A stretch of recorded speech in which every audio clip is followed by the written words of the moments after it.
BBC বাংলার সান্ধ্য অধিবেশন প্রবাহতে আপনাদের স্বাগত। আজ আপনাদের সাথে লন্ডন স্টুডিও থেকে আছি মানসী বড়ুয়া।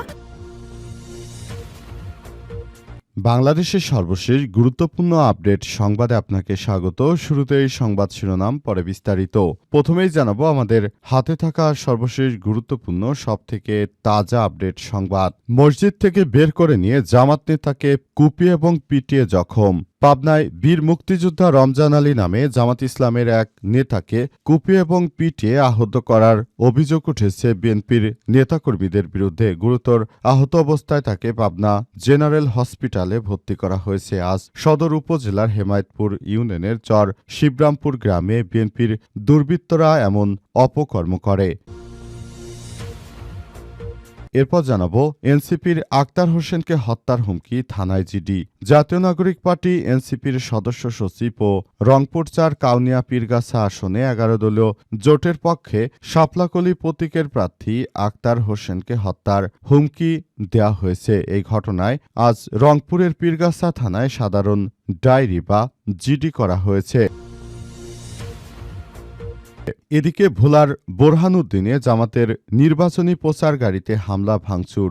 ভোলার বোরহানুদ্দিনে দাঁড়িপাল্লা মার্কার নির্বাচনী প্রচারণার সময় ডিজিটাল গাড়িতে হামলা ও ভাঙচুর করেছে বিএনপির নেতাকর্মীরা।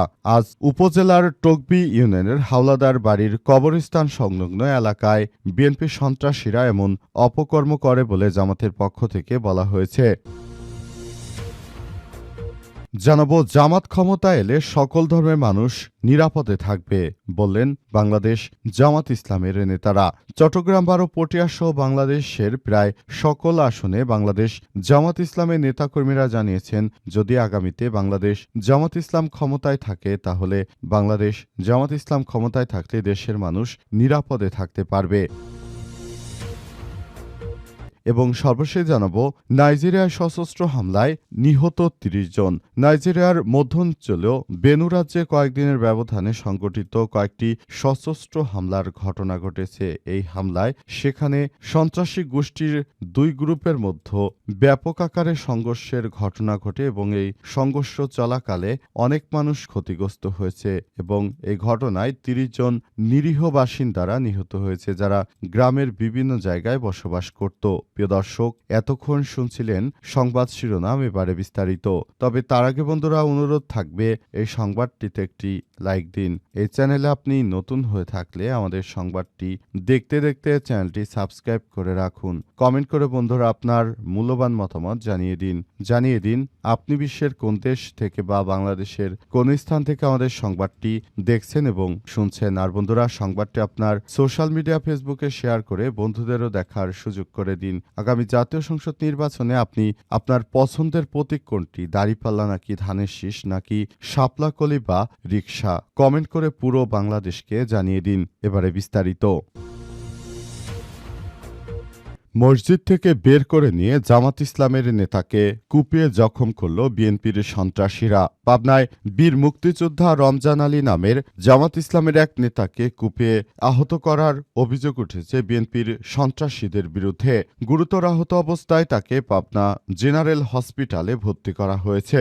আজ সদর উপজেলার হেমায়েতপুর ইউনিয়নের চর শিবরামপুর গ্রামে এই ঘটনা ঘটে। আহত বীর মুক্তিযোদ্ধা রমজান আলী হেমায়েতপুর ইউনিয়নের ৯ নং ওয়ার্ড জামাতের সভাপতি এবং চর শিবরামপুর ভোট কেন্দ্রের পরিচালক। ভুক্তভোগী ও স্থানীয় সূত্র থেকে জানা গেছে, নির্বাচনের প্রচারণাকে কেন্দ্র করে বীর মুক্তিযোদ্ধা রমজান আলী স্থানীয় বিএনপির নেতাকর্মীরা কয়েকদিন ধরে হুমকি ধামকি দিয়ে আসছিল। হুমকি ধামকি উপেক্ষা করে প্রচারণা করতে থাকেন তিনি। এতে ক্ষুব্ধ হয়ে স্থানীয় বিএনপির কর্মী রায়হানের নেতৃত্বে রাতে স্থানীয় একটি মসজিদ থেকে তাকে ধরে নিয়ে তারপর পিটিয়ে ও কুপিয়ে গুরুতর জখম করেছে বিএনপির এই সন্ত্রাসীরা। পরে তাকে উদ্ধার করে পাবনা জেনারেল হসপিটালে ভর্তি করা হয়েছে। ঘটনায় তাৎক্ষণিক বিক্ষোভ মিছিল করে উপজেলা জামাত ইসলাম। মিছিলটি হাসপাতাল থেকে শুরু হয়ে থানার সামনে গিয়ে শহরের প্রধান সড়ক প্রদক্ষিণ করে ইন্দ্রিয়া মোড়ে গিয়ে শেষ হয়েছে। সময় পাবনা ৫ আসনে জামাত ইসলামের প্রিন্সিপাল ইকবাল হোসেন বলেন, মুক্তিযোদ্ধা রমজান আলীকে মসজিদ থেকে টেনে হিঁচড়ে বের করে এনে পিটিয়ে এবং কোপানো হয়েছে। বাবুল বিশ্বাস ও রানা বিশ্বাসের হুকুমে সন্ত্রাসী মাদক ব্যবসায়ী রায়হানের নেতৃত্বে হামলা করেছে। যদি দ্রুত সন্ত্রাসীদের বিরুদ্ধে ব্যবস্থা গ্রহণ না করা হয় তাহলে কঠোর কর্মসূচি গ্রহণ করা হবে বলে জামাতের পক্ষ থেকে সরকারকে কঠোর হুঁশিয়ারি দেওয়া হয়েছে। এনসিপির আক্তার হোসেনকে হত্যার হুমকি থানায় জিডি। জাতীয় নাগরিক পার্টি এনসিপির সদস্য সচিব রংপুর ৪ কাউনিয়া এবং পীরগঞ্জ আসনের এনসিপির নেতা আক্তার হোসেনকে হত্যার হুমকি দেওয়া হয়েছে বিএনপির পক্ষ থেকে। এই ঘটনায় তিনি একটি থানায় সাধারণ ডায়েরি বা জিডি করেছেন এবং তিনি এই বিষয়টির জন্য সবার প্রতি আহ্বান জানিয়েছেন যে এই সন্ত্রাসীদেরকে প্রতিহত করতে হবে। আগামী জাতীয় সংসদ নির্বাচন উপলক্ষে এই সন্ত্রাসীরা যে ধরনের কার্যক্রম শুরু করেছে এতে করে বাংলাদেশের প্রতিটি মানুষ এখন বিএনপির বিরুদ্ধে জেগে উঠেছে। দেশের মানুষ নতুন বাংলাদেশ গড়ে তুলতে চায় এবং সে অনুযায়ী সবাই কাজ করছে। আশা করছি বাংলাদেশের মানুষ এখন এই সন্ত্রাসীদের চিনতে পেরেছে। তারা এদেরকে ভোটের মাঠে লাল কার্ড দেখাবে। আগামী ১২ তারিখ বাংলাদেশ জামাত ইসলাম জয়লাভ করতে চলেছে এবং সে অনুযায়ী সবাইকে এখন থেকেই প্রস্তুতি গ্রহণ করতে হবে।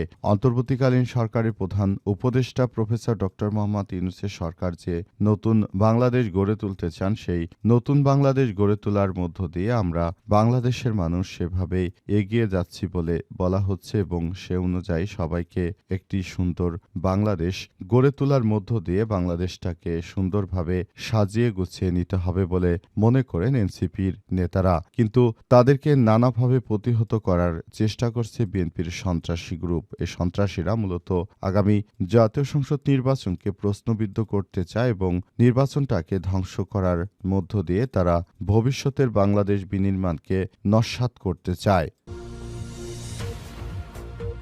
ভোলার বোরহানুদ্দিনে জামাতের নির্বাচনী প্রচার গাড়িতে হামলা ভাঙচুর।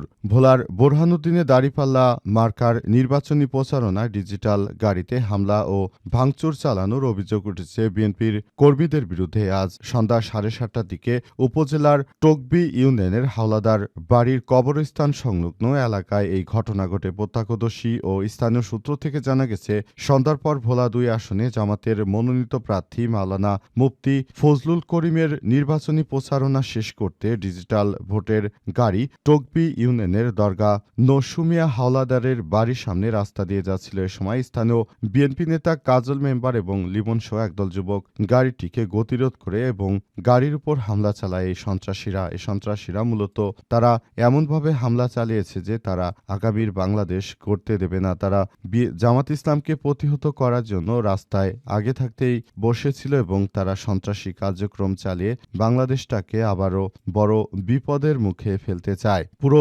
বাংলাদেশটাকে তারা নতুন করে যে ধরনের কর্মকাণ্ডের মধ্য দিয়ে এগিয়ে নিয়ে যেতে চলেছে সেটি কোনোভাবেই গ্রহণযোগ্য কোনো কাজ হতে পারে না। সারা বাংলাদেশের মানুষ এখন এদের এই সন্ত্রাসীবাজদেরকে প্রতিহত করার সিদ্ধান্ত নিয়েছে, কারণ তারা যেভাবে সারা দেশে নিরীহ মানুষদের উপর হত্যা করছে এবং জুলুম করছে এটা কোনোভাবেই কোনো ভালো মানুষের কাজ হতে পারে না। নতুন বাংলাদেশ গড়ে তুলতে গিয়ে যারাই আহত হচ্ছে তাদের সবাইকে নিয়ে বাংলাদেশ জামাত ইসলাম একটি শক্তিশালী সুন্দর আগামীর ভবিষ্যতের বাংলাদেশ গড়তে চায় এবং যে বাংলাদেশে কোনো হানাহানি মারামারি এবং কোনো ধরনের স্বৈরাচারী কর্মকাণ্ড থাকবে না বলে বলা হচ্ছে জামাত ইসলামের ইশতেহারে। এছাড়াও জামাত ইসলামের ইশতেহারে যেসব বিষয়গুলোকে অগ্রাধিকার দেয়া হচ্ছে এবং যেসব বিষয়গুলোকে জানানো হচ্ছে এসব বিষয়গুলো অবশ্যই সবার জন্য আবারও নতুন বাংলাদেশ গড়ে তোলার জন্য সবাইকে এখনই মাঠে নামতে হবে। এখনই সময়।